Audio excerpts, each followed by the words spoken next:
تصور کن یه روز از انفجار بمب اتم زنده بمونی و فرداش دوباره همون جهنم درست جلوی چشمات تکرار بشه.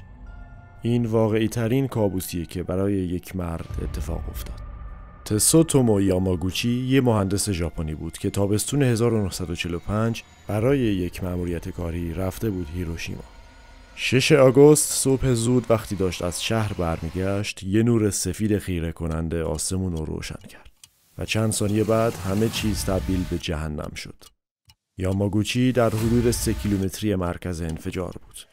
موج انفجار پرتش کرد روی زمین. صورت و دستاش سوخته بود و پرده گوشش پاره شده بود و چشماش تا چند ساعت چیزی نمیدید.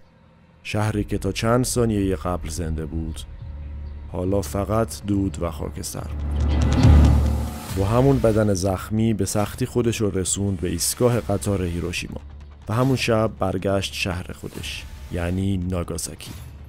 3 روز بعد 9 آگوست با همون سرگیجه و باندپیچی رفت سر کار تا برای رئیسش توضیح بده که آمریکا یه سلاح کابوسوار جدید ساخته که میتونه یک شهر رو نابود کنه. اما رئیسش حرفش رو جدی نگرفت و چند دقیقه بعد دوباره همون جهنم به پا شد. این بار بمب اتم روی ناگاساکی افتاده بود. موج انفجار دوباره دیوارها رو ریخت و شیشه ها و مردم رو پودر کرد.